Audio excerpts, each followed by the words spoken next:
You know, I read about this young man, and I couldn't believe it, mainly because one inspiring story after another, but this really hit me because he's a teenager. He's in Houston, and he and a few of his buddies took out a fishing boat to rescue those in need. No one told him to do it. He thought it was something he just had to do, and he did it. Thomas Edwards on the phone with me right now. Tom, it's very good to have you. Thanks for having me. Thank you for all you've done and I guess continue to do. But explain what happened. How did you get the inspiration to go out on your boat and do this?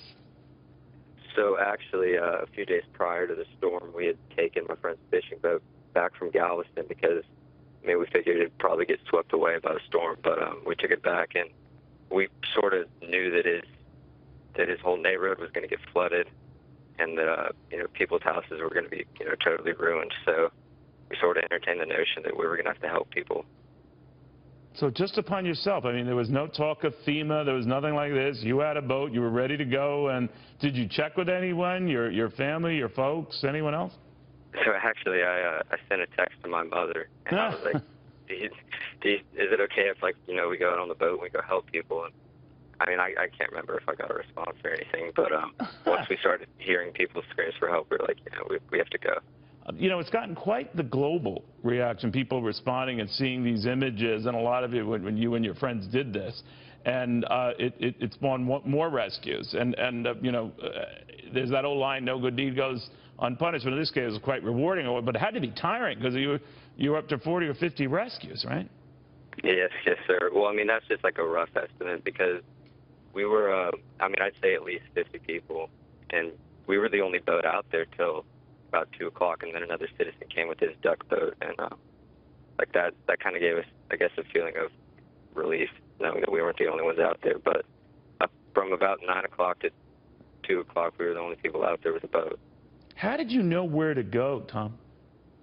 So we would basically just troll down the streets, and people would direct us, and all the firefighters, all they had was kayaks, and they would sort of point in directions and sort of just tell us where to go. And without failure, every single street we went down, there was always somebody that needed help.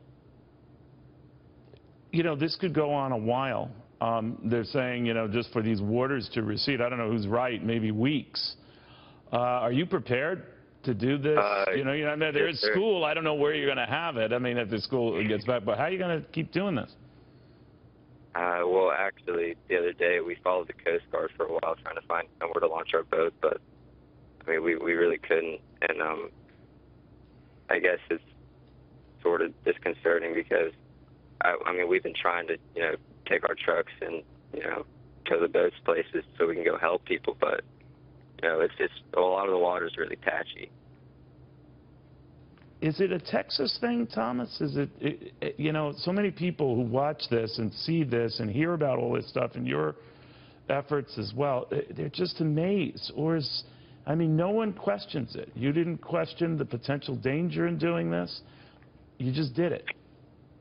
Well, I guess it's just kind of how my parents raised me, and I guess how all of our parents have raised us. It's sort of the, I guess how our school has always taught us how to be men for others. Well, you come from good stock, Thomas. That's obvious, and your buddies as well. Was anyone's parent upset, though, that you didn't clear this with me, young man, and don't ever do this again? Or? Well, I guess they're happy that we didn't really get in trouble, but I guess a lot of the parents were real worried, and I couldn't have done it without him, and I couldn't have done it without Declan and Richard and Liam, because otherwise we would have just been stuck in a house. And maybe a flooded house. Thomas Edwards, yeah, really. Thank you very much. Very inspirational. Thank you for having me. And my thanks to your friends as well. I know, folks, it gets a little hokey when we talk about the greatest generation and all that. I've always felt that, the greatest generation is in our DNA. These are the grandkids, maybe the great-grandkids of that generation. But, the apple doesn't fall far from the tree, does it? And times like this remind you. That greatest generation thing, it's in all of our DNA. That young man just proved it.